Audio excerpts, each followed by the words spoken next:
Afternoon, and I would have to say good evening to our very special guest who's coming to us all the way from South Africa, where it is after 10 p.m.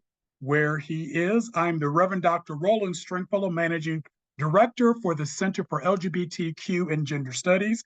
And we're so very honored that you have able to be with us for our final Lavender Lunch of the year. And this is entitled Queer Muslim Organizing Part 2. Hopefully you've been with us at the back in September. Thank you, Ms. Ann. Today is my birthday, so she said hello to the chat. Back in September, we had our first queer Muslim organizing conversation, and it was spectacular, and we learned quite a bit. And I wanted to invite a dear friend and colleague of mine. We were talking right before we started, and that it's been about 15 years since he and I were able to work together. And so, and again, I was just so, and actually, I got to meet Muhsin not in person, but through the film A Jihad for Love. And if you've ever seen that film, if you haven't seen it, go check it out. It talks about the lives and the struggles and the joys of queer Muslims, and so Muhsin is featured in that as well. So again, without further ado, and Muhsin, I'm gonna let you turn on your camera and unmute, and I'll let you give a more fuller introduction about who you are, your work, and then I have some follow-up questions. We'll go from there. Well, good evening, everyone. At least good evening from South Africa. Firstly, well, it's an honor and a pleasure to be here tonight to share some of my knowledge and experiences about being queer and Muslim. So, brief introduction. I am Muhsin Hendricks. I was born and bred in Cape Town, South Africa, and I obtained my Islamic Studies degree at the Islamic University of Karachi, 1990 to 1993. And I also obtained a diploma in counseling and communications from the South African College of Applied Psychology in Cape Town. And currently, I'm the executive director of Al-Ghuraba Foundation in Cape Town. It used to be called the Al-Fitra Foundation, or the Inner Circle.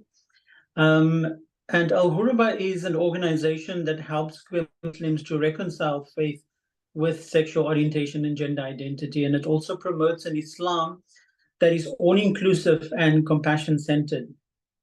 And I'm also the Imam at the Mosque of Al-Ghuraba, the spiritual leader, which is also the only inclusive mosque in the Southern Hemisphere that promotes female spiritual leadership, and also the only mosque that allows women to pray alongside with men. And often we have women delivering the sermons as well on a Friday.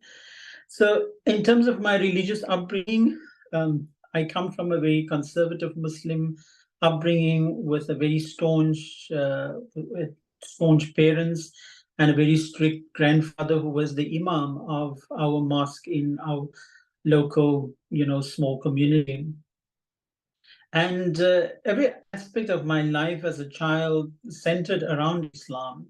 And, there was always this idea from my grandfather that you should be the example of a good Muslim boy, since I'm the grandson of the Imam. So there was a lot of pressure also growing up. And during my upbringing, there was no talk about homosexuality other than, that it was prohibited. And if you're going to engage with the practice, you're going to go straight to hell. And so hearing that as a young child was very traumatic for me already. There were no safe spaces at the time for LGBTIQ, no organizations. And so coming out was also a lonely process, But I guess we are protected by our constitution, and also that protection that is provided by our constitution has allowed me to do the work that I am doing. Thank God.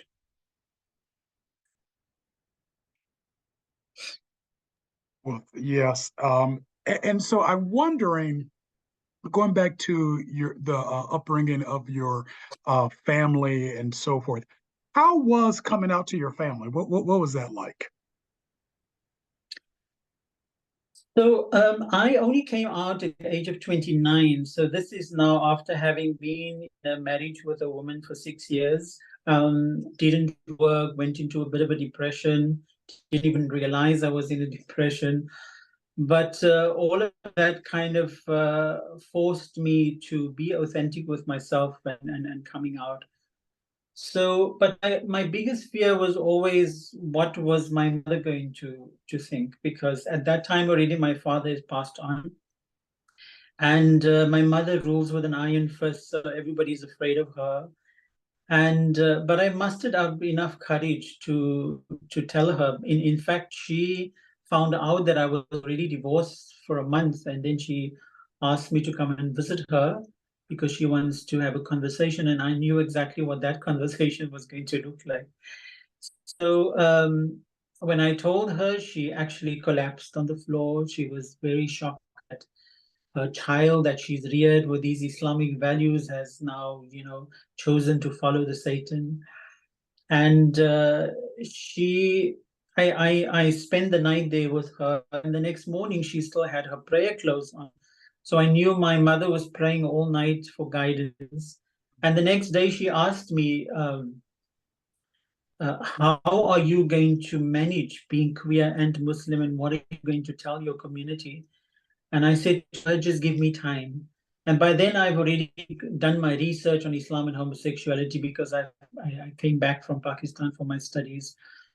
And she was surprisingly open to it. And then from that day onwards, we started talking about homosexuality in Islam. I showed her my research. At some point, she couldn't believe it, and she couldn't, understand some of the things. And she often used to say, we never grew up with this, so I must forgive her for not understanding this. But then at some point, she asked me to go and see an imam so that I can be cured. And that's the point where I stopped and I said, Mother, if you're not able to accept me, and for 29 years of my life, I've been trying to be straight and it didn't work. I married a woman, had 3 kids, still didn't change me. So if you're not able to accept that, then I suppose that that's what the relationship between us is going to be. And she was quite shocked because none of her children ever spoke to her like that. Mm. But so it took her 10 years to accept it. And in fact, when I got my first relationship, I moved up to Johannesburg and I asked her to come just spend a few days with us. And she spent 10 days with us. And I said, just see how normal our relationship is. She was very quiet during the 10 days. And on the last day, at the dinner table, she said, in fact, I don't see what's the difference between your relationship and a straight relationship, because it seems like you also fight like husband and wife. So for me, that was some sort of a confirmation that my mother has come around and accepted it. And after my mother's accepted it, for me, it didn't matter whether my brothers or sisters was going to accept it or the rest of my family. And obviously my community had a lot to say about it, because when I came out, it was front page in one of the local newspapers. And in fact, I lost my job on the very next day when I went back to school. And there were lots of insults hurled at me. I was branded as out of the fold of Islam. But I think at that time I was already I've already had time to strengthen myself and prepared myself for whatever was going to come. Because one of the things I also say in the documentary was that the need to be authentic with myself was greater than the fear to die. Mm-hmm. And I think with that kind of courage, a lot of people were curious about my research and my life and how I managed to be queer and Muslim. So I think after I came out, only positive things really happened. So thank God for that. Yes, indeed.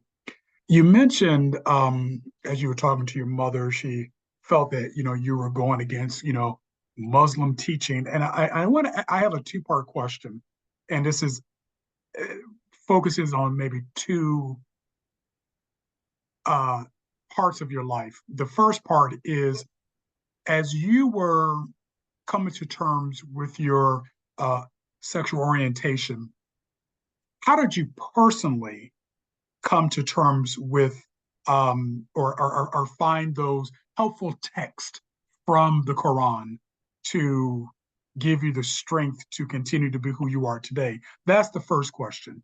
And then you also referenced about your studies and you shared some of your studies with your mother. So what are some of the other maybe like advanced studies that you can share with our audience that has kind of that how you've deepened and maybe even taught others as well who are looking and searching for answers. Right, right.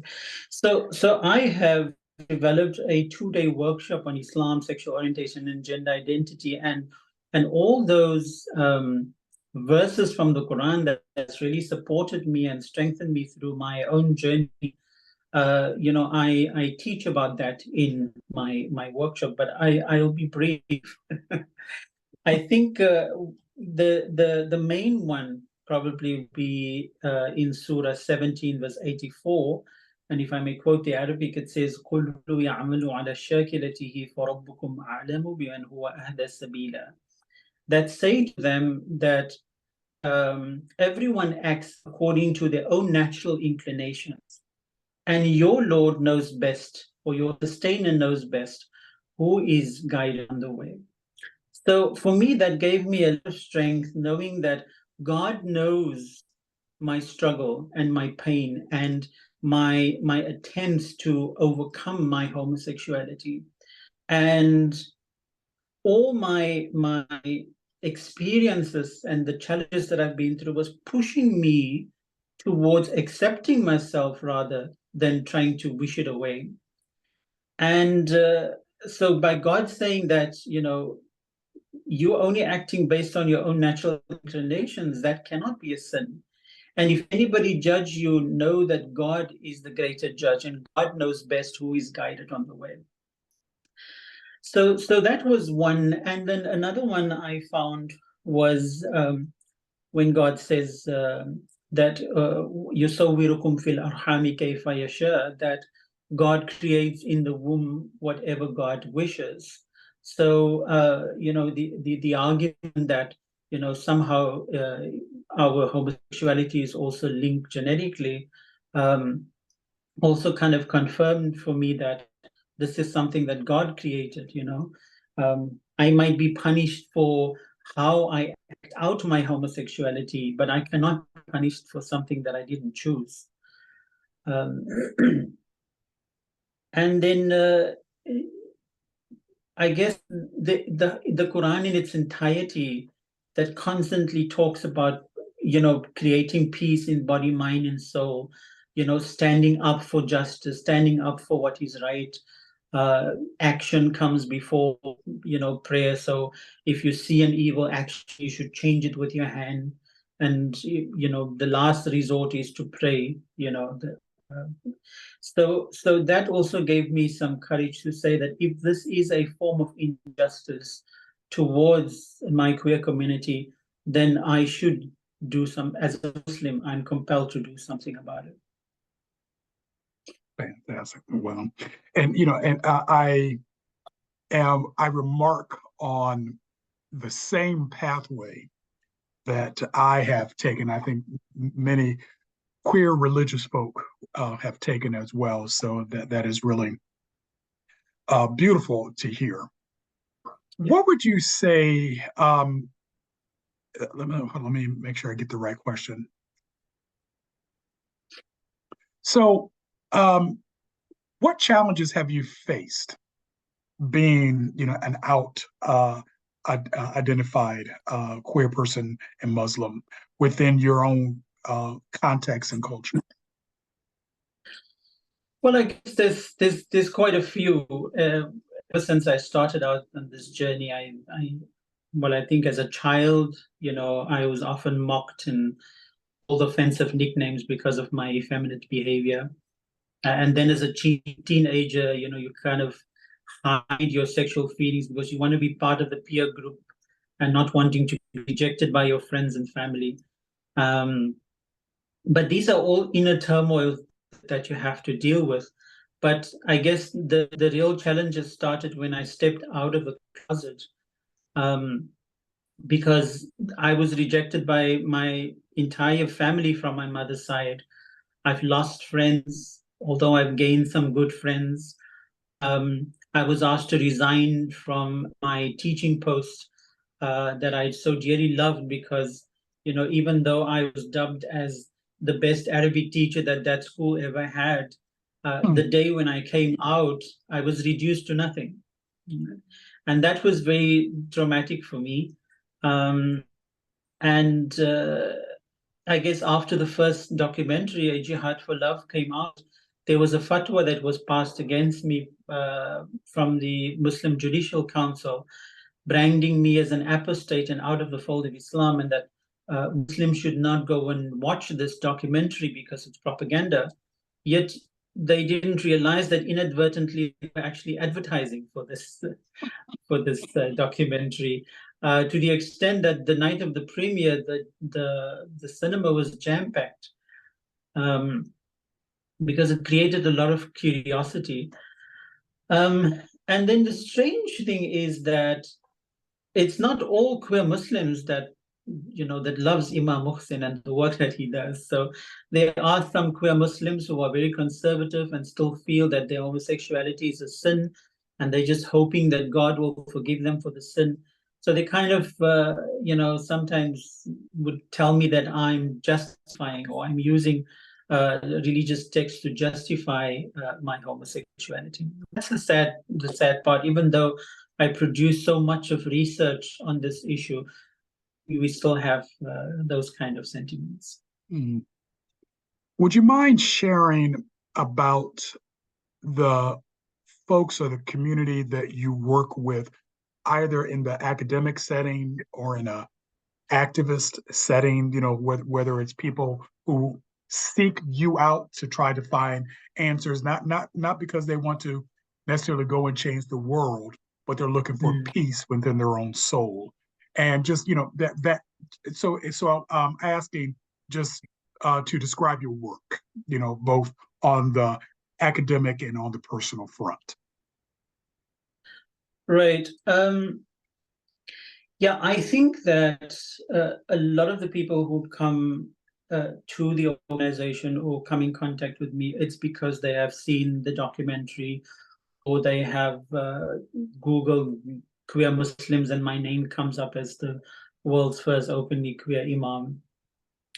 And so I never had to, to advertise my work, really. It was people who really were looking for guidance who came forward.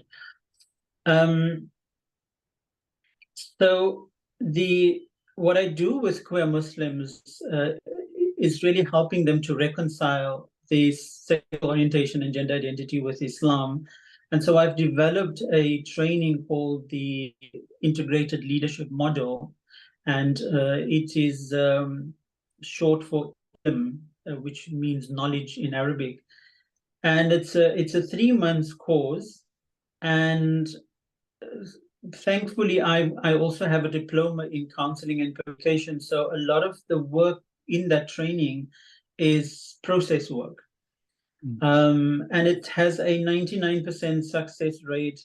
I've probably trained more than 1,000 queer Muslims over the last few years, from different parts of the world.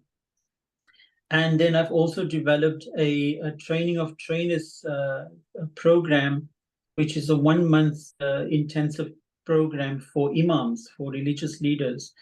And today I've trained close to 40 imams from the African continent, from Asia, and from Europe. And that for me is always been the highlight of my work, because if you can train an imam to be a change agent, they then go back to their respective communities and their mosques, and on a Friday when they do their sermons, at least their sermons will not be, loaded with anti-homosexual rhetoric, and it's more sort of compassion-centered and inclusive. And I think if we can train more imams like that, I mean, there's about 1,000 Muslims and Muslim men that go to a mosque, a normal mosque in Africa. So spreading the word then, further than just, here in Cape Town. And then I guess the amount of articles that I've written on the topic of Sodom and Gomorrah, the videos that I've produced, some of them are on my Facebook, and then also the documentaries. I mean, after Jihad for Love, we had Locked In, which was focused mostly on transgender issues. Then we had Fitra, which was talking about your natural inclination. It was a sort of, I think it was covering about 5 or 6 queer Muslims' lives. And then now the Radical came out last year. And I think through all of these publications, it has sparked a lot of discussion amongst the Muslim community, but also at academic level. I just checked a few days ago that more than 9,000 publications, academic publications, quotes my work. And for me, that was, and I say this with a lot of humility, but that's just the extent to which my work has, spread. So yeah, those are some of the successes that I've achieved so far. Wonderful, wonderful. And I would be remiss if I didn't ask this question. This was not one of the questions that I sent to you, but just the whole issue of safety and any threats or that have come your way. I'm assuming there have been, because it seems like we all put ourselves out there.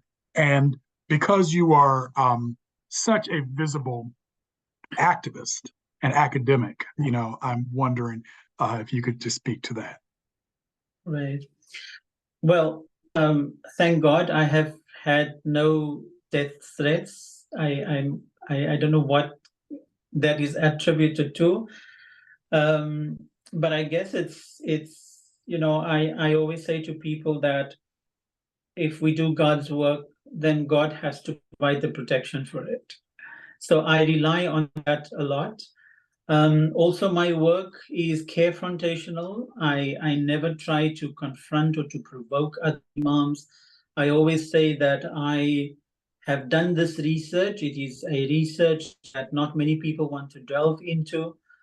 So I just want to open up a window to possibilities of extending the Islam's peace and compassion and inclusivity to a marginalized community.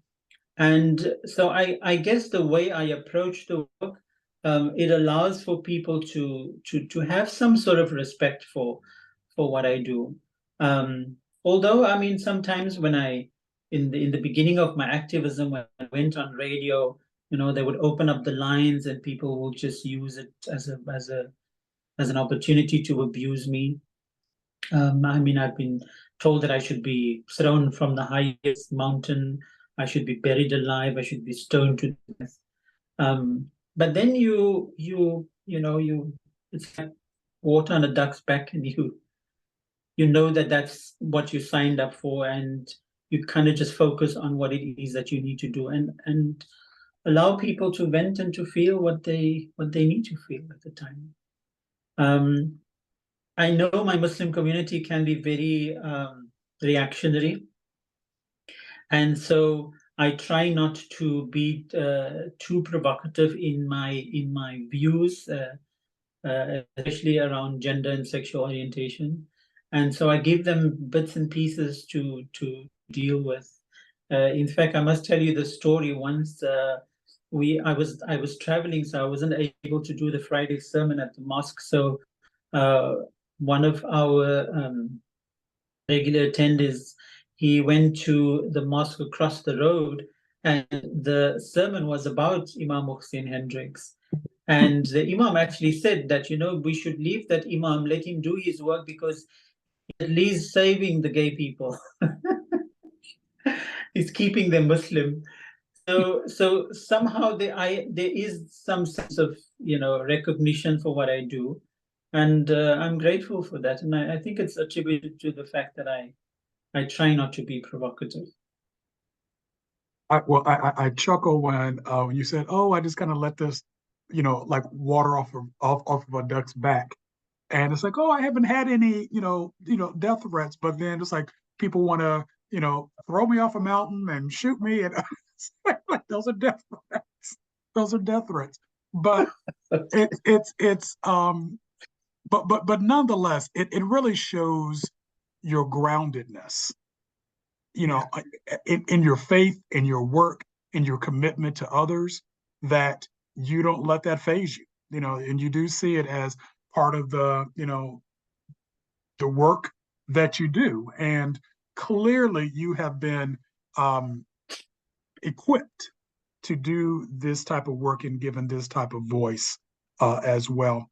I'm wondering, can you speak to some of your students, or those who have come to you, and and what is, you don't have to name names, but just in terms of what other work has been spawned off from your teaching? I'm just kind of preparing the next generation, the younger generation, if you will.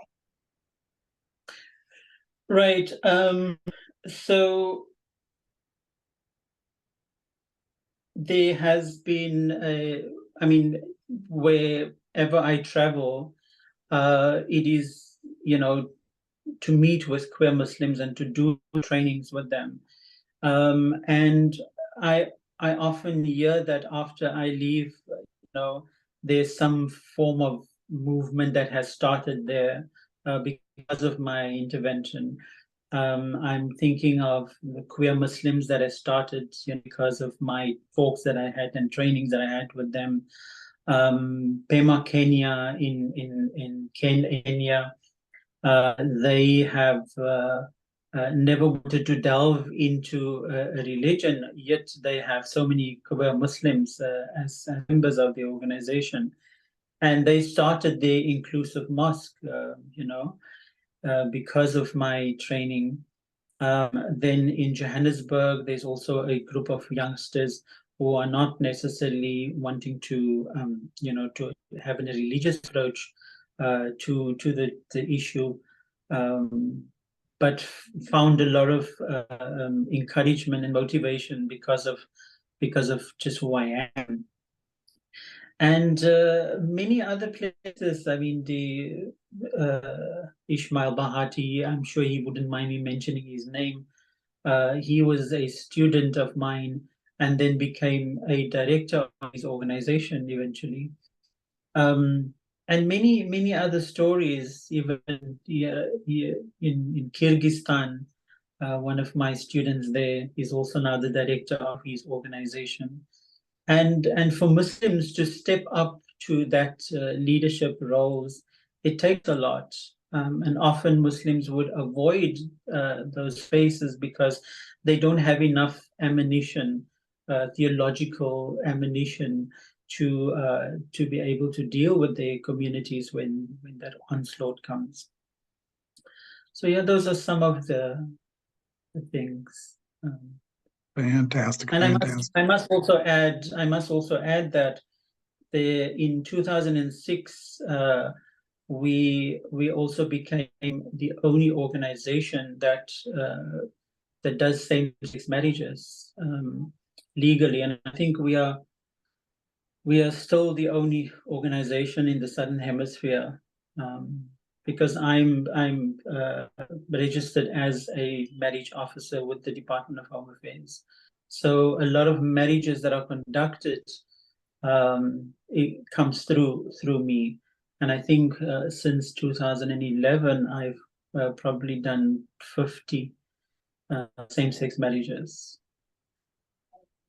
Fantastic, fantastic. I have another question, but let me pause and just open it up to those who are gathered here as well. If you have questions, go ahead and use your hand icon, or you can go ahead and just unmute yourself and let us know. We'll get you into the queue as well. So Dundee, and I'll let you go next. Hi, yeah, this has been wonderful. Very happy to meet you. I'm wondering, it's interesting because at least in the Christian world, of course, everybody always uses Sodom and Gomorrah as the basis of their anti-same-sex relationship, and we can definitely debunk that easily using the Hebrew scriptures. But I know in the Quran, Lot actually speaks about, doesn't he, about men lusting after men. So what do you do with the Sodom story in Islam? Okay, so I'll give you a brief. The story of Sodom and Gomorrah, we call it Qawmul Lut, the people of Lot, right? Because the Quran doesn't mention the name of the city. And the story is recounted in 10 chapters, right? 10 surahs, and it amounts to 96 verses. And only 4 of those verses talks about sexual interactions between men. And in all 4 of those cases, it is related to constructed homosexuality. Now, one of the things I write about in my research is the difference between innate homosexuality and constructed homosexuality. I'll give you a contemporary example. If we look at men having sex with men in prisons, for example, to mark territory and to dominate other men through homosexual encounters is constructed, right? Here in Cape Town, and I'm sure many different places, we have straight boys that are called rent boys. But they see gay men as easy targets, and these men will pay for sex, and so it feeds their drug habits. That is constructed. Now, the same kind of behavior existed in Sodom and Gomorrah, where the robbery on the highways that was associated with the molestation of men was constructed behavior. The orgies that was an offering of fertility to the goddess Ishtar, it became an idolatrous practice in her temple, was constructed because eventually men who came to worship at the temple of Ishtar were forced into participating in these orgies. Then the cherry on top is the attempted molestation of the angels that came as guests to Prophet Lot's house. Again, an example of construction. So the Quran doesn't talk about sexual orientation. The story has nothing to do with sexual orientation. So I think it's a great injustice to people who identify as innately homosexual to use this as a blanket condemnation for them. So that in a nutshell, covers that story. And then when we look at hadith, now a lot of people know that they don't have a lot of ammunition from the Quran to speak against homosexuality, so they will turn to hadith. And there are many scholars who have written about these hadith, where there's purported sayings that the Prophet has, punished homosexuals or, chased them out of their homes. But all of these scholars that have done a study on these purported hadith says that the hadith was either fabricated, or it was classified as weak, or it was raised to a level of acceptance by only 1 or 2 scholars, so which makes it still weak. And so we have scholars like Abu Bakr al-Jassas, who was the famous jurist of the 9th century. We have Imam al-Nawawi from the 13th century. Imam Abu Hanifa, 70 years after the Prophet passed away. All these Imams concluded that none of these hadith can be used as a basis of condemning a homosexual or even punish them. And that's why we see that 30 years after the Prophet passed away, when there were these two men who wanted to have sex with each other in Medina, they didn't know what to do because there was no prophetic tradition. And so Islam doesn't really, in fact, let me say this, that Islam is silent about sexual orientation. And where there's silence, there's consent, because the principle of Islamic jurisprudence is that everything is permissible until proven prohibited. So if we're really saying that homosexuality is prohibited, we have to produce the proof. And I think that is still my challenge to a lot of scholars. Where is the proof that homosexuality is not permissible? That brings up a really good question. I want to ask this, and I'm going to get Manny next. Am I hearing you say then the prohibition against homosexuality is not textual, not text-based, but is it more so around cultural and and scholarly opinion? Okay, wow, Manny. Yeah. Thank you so much. This is so enlightening. And for that follow-up question, yeah, because I read somewhere that the Prophet never forbade homosexuality, and here you are talking about that. I am intrigued by where compassion shows up in sacred text and how that is highlighted, because often we talk about what is limited as opposed to what we want more of.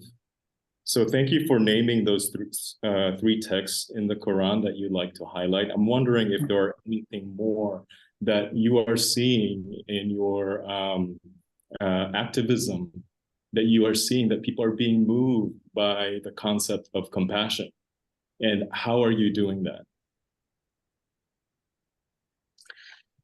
Yeah, that's a difficult question, because I can never pinpoint what exactly brings people to that level of compassion. I think it's almost the sum of everything that we do. The fact that there is a gay imam that exists is already, relief for people, and if an imam can be gay and Muslim, then surely I can too. The fact that we allow women to lead prayers, the fact that women are, not forced to wear the hijab if they, for example, a lot of butch women identify with the hijab, and all those kind of things. And I think the way we approach Islam is from a compassion-centered space. And I think that's what draws people to our mosque and my teachings. So I think it's a combination of all of the things that we do. Thank you. I have a follow-up question, if that's okay. Sure. So rhetoric is so important, and that usually is about, for me, I define that as frequency, duration, and intensity. So how often is something mentioned? How long is it mentioned, and what is the impact of that rhetoric?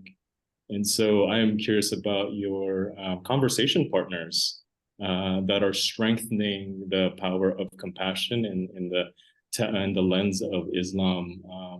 Like who among your colleagues are helping you lift these voices of compassion? Yeah, I think it would be all these 40 imams that I've trained over the years. And I mean, we're still in contact because I've developed a website called the Compassion Centered Islam Network, and all the imams that complete my trainings, they sign up on this website. So there's always conversations between these imams happening, and there is a lot of rhetoric, especially within, I hear them often within the trainings.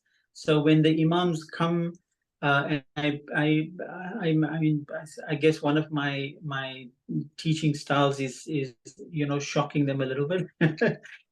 So when I give them an alternative interpretation to a Quranic verse, for example, that they've not ever heard of before, then you hear the rhetoric. But this is what we've learned in our institution, and this is what all the imams have been saying so far. And so it's about helping them to, to shift the focus a little bit and to, widen the scope of possibilities. And I think the Quranic, the fact that the Quran is written in Arabic is very useful, because Arabic allows you to look at the scripture more extensively, because of the kind of words that are being used in Arabic that has so many different meanings. So I help them to do that, and I've not had any, perhaps one incident where a person had to leave the training because he was too challenged. But 99%, they come around, they become more compassion-centered, because there's something that has shifted for them during the training. Would you mind sharing your work and efforts around gender equality, both for cis and transgender individuals? And I love the fact that that you have such an incredibly progressive mosque where both the men and women pray next to each other. So, like, how did that come to be, and what are some current efforts are you doing around gender equality? Right. So I think in terms of the transgender issue, I think accepting transgender people within Muslim communities seems to be a little bit more easier than accepting a gay man, for example. Because with the argument is that with transgender people, they are sort of physical traits. And this is why in Iran, I think it was in 1985, a fatwa was passed that transgender can change their sex. It might sound like a good idea, but in terms of the what they're really trying to create is conformity to heterosexuality. Then we see a couple of years later the same fatwa being passed at the Al-Azhar University in Cairo. So I think the way we approach the transgender issue is based on this verse that God creates in the womb whatever God wishes, and that the focus should not be on the body but rather on the soul, and the soul doesn't have a gender. It's the body decays when we die, but the soul moves on to the next dimension. So those kind of teachings, and then there's one story that I like to tell about this person who came for counseling. The first time when he came, he is born a woman, and he posed as a lesbian at the time, and he had a scarf on. And right through the counseling session, I could sense that he was very uncomfortable with the scarf around his neck. And I said to him that, do you want to wear this scarf? And he didn't know that it was possible not to wear it. And that was the start of me having a couple of sessions with him, trying to explain to him that he part of being Muslim is being authentic with who you are.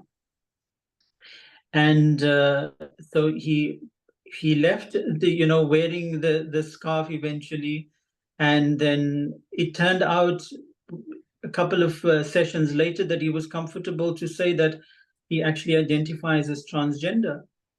Today he is one of the imams at our mosque. When we do our prayers in Ramadan, he's the one who leads the prayer, and everybody in the mosque knows that he's transgender. So again, it's about creating space and possibility for transgender people beyond, being fixated about, body changing, and although those things are important for people. But for us, it's more about focusing on the soul and developing respect for the soul of the person, regardless of what they identify as. And how does your work again extend to those who identify as lesbian, and you mentioned butch identified folks who are in your mosque and so forth, and just what was the work or the foundation laid to create that type of gender equality in your community? And I guess also coupled with that question, that's a more practical question, but also using the sacred text to point to that work, and that just, and I was trying to not say the word justification, but just that open door. That's a better way. Right. So just as the Quran doesn't talk about homosexual orientation, the Quran also doesn't talk about lesbianism. I mean, there's one verse that people attempt to use against lesbians, where it says that if two women are guilty of lewdness, then you should confine them to their houses. But the word fahisha that is used in that context can refer to anything that two women do publicly that is immoral, not necessarily lesbian sex. So then, funny enough, the Imam Abu Hanifa, he says in his Islamic jurisprudence that sihaq, which is lesbianism, is not punishable because there's no penis penetration. So although he looks at it from a very patriarchal perspective, sex from a very patriarchal perspective, it's a form of liberation for women, because it's two women having sex with each other, it's not seen as a threat to masculinity. In fact, it's desirable sometimes.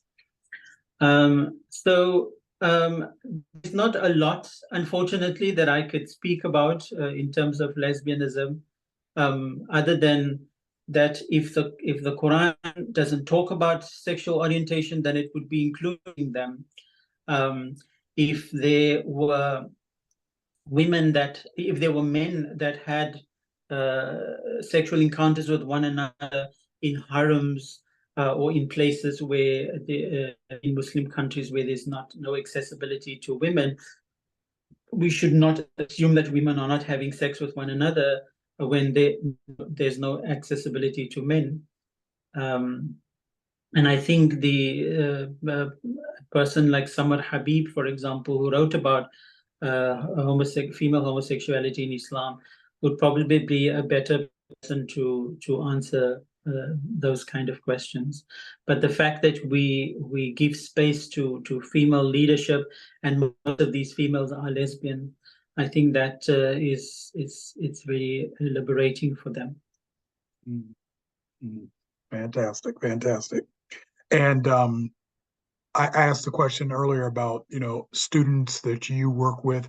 I guess out of either students or activists, or whatever, how many are women or female identified?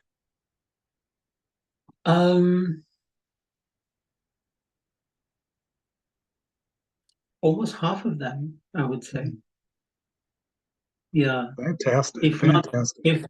If not more women, because my link to a lot of these students is through the University of Cape Town, and both the professors that I work with, they are women. The gender studies that they offer, most women participate in those programs, and those are the women who come to our mosque or would participate in my trainings.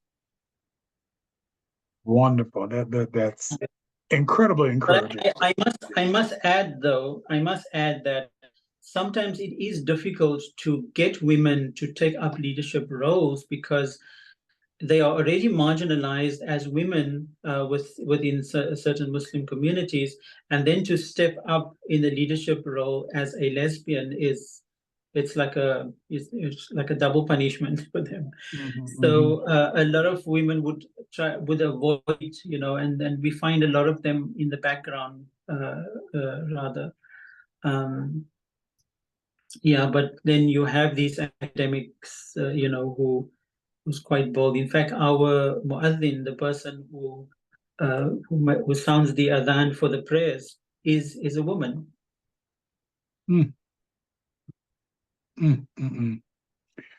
Well, we're getting close to our time. I sent you quite a few questions. I'm going to have you take a look at some of those. If there are some that, because I went down several rabbit holes in this conversation.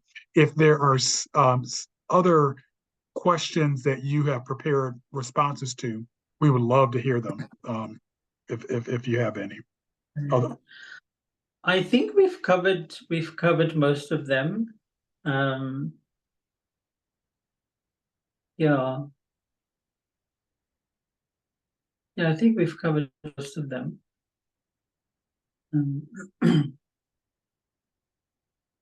Yeah. Okay, good. Well, I have two concluding, but before I share those, I just wanted to invite anyone else before I ask my questions. Anyone else have any questions or comments that you would like to make? Now will be the opportunity. So my second to last question is really just to focus on some of your, as I'm going to call them, just success stories that you want to share in regards to, you have an incredibly expansive career and you're far from finished. And if you are not following Muhsin on social media, I would strongly encourage you to do so. So around those success stories, I'm just wondering if there are, some or one in particular that jumps out at you that you care to share with all of us. Yeah, I think I've mentioned about the same-sex marriages. That is a big achievement for me. Because we were able to develop an inclusive mosque in Cape Town in 2011. Subsequent to that, we've seen a lot of these inclusive mosques in different parts of the world. That is another achievement. Just the kind of discussions and debates that happens after the recent Radical documentary was released. It almost forced the Muslim community to engage with the topic. And just very recently, when we had here in Cape Town, when we had some parents objecting to sex education at schools, which includes LGBTI education. One of the parents, she had a problem with that the child came home and the child said that they had to talk through their pronouns, and the Muslim Judicial Council then passed a fatwa again on homosexuality, and it was the same fatwa that they passed in 2007 when Jihad for Love was revealed. But to see the kind of thinking now was the kind of wording was more compassionate, that we need more education around this. We need to include these people, and we're not these people, and we're not supposed to, you know, push them away. It's we feel that that was an achievement for us, although the fatwa wasn't saying what we wanted to hear. But the fact that they could move away from, you know, stoning them and throwing them out of their houses to wanting to work with the you know, the queer Muslim community, I think that was a great achievement. And then, as I said, you know, these imams that I train annually, I mean, next year, inshallah, I'll be training another 8. So every year I've been doing 6, but next year I'll be training with 8 of them. And just to see how those imams then take that information to their respective communities, I think that is also a huge achievement. Fantastic. Well, you know, and also just part of the achievement is I had no idea there were additional films that you were a part of. And Yes. so I know that can get your message out, you know, far greater than any one class session or any one, you know, public action and so forth. Are there other films that you have in the pipeline that are coming out, and or how have you been involved in that whole process of, you know, telling stories on film? Yeah, in fact, I mean, Jihad for Love was about my story, and I was sort of the spiritual backbone of the documentary. And the recent documentary, The Radical, I specifically told the director, I don't want another documentary on my life, but rather make the documentary about you know, the trainings that I offer and how that impacts queer Muslims.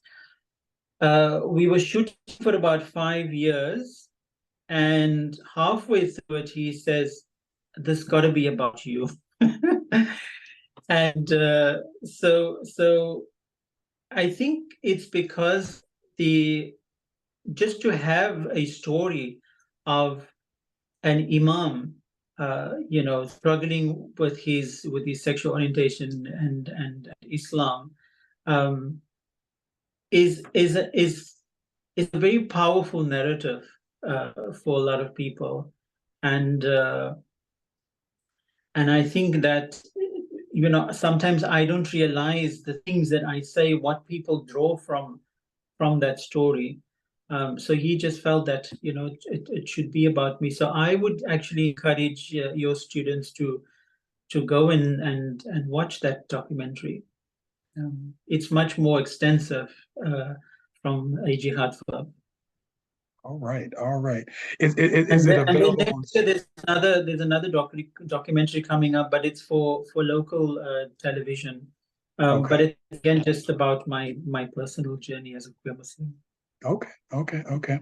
Well, definitely Google Muhsin's name and check these out. A couple of comments in the chat. Are you currently on the platform formerly known as Twitter, which is X now?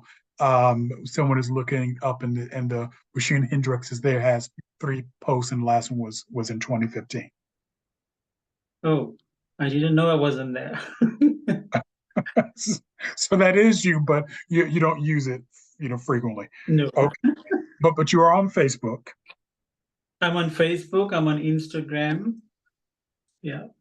Very good. Just don't follow me on TikTok if you're not interested in Bollywood.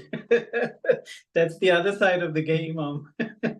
And actually, that's what you need to see, because that's the most creative, some of the most creative images, and just, oh, I love it. So yes, that's what you need. Manny asked the question: what is the website link that highlights the 40 Compassionate Center imams? Okay, so that is password protected. So it's only the imams who graduate that's part of that because very personal stuff is being shared there, and they also share their articles that they, kind of write about the topic, and get each other's feedback on it. So it's a closed website. But if people want to, they can go to the organization's website, which is www.al-ghurba, which is GHURBAAH.org.za. There are some resources on there. It's not a fantastic website. We don't have a lot of funding to to make it sort of more accessible, but at least there is some resources there as well. Well, dear friend, is there on my Facebook also, I have quite a few articles. There's one video that I did on Islam and homosexuality, so it's a purely theological argument. So I unpack all these Quranic verses that is being used against homosexuality. So that's also good research for people. Well, my friend, are there any parting words that you care to share? Parting words. Do I have to part now? This was fun. This was fun, and I have to say, there's a mystique to Islam, and I think when you're outside looking in, there are just to me there are so many questions, and especially when just Islam as a whole, and then to have the joy of speaking with an out Imam is just like, wow, so again, I just greatly appreciate it. So any case, in any parting words. Well, so I would say in parting, if you intend on embracing your faith, make sure that your faith embraces you back by challenging what is being communicated to you and not just following it blindly.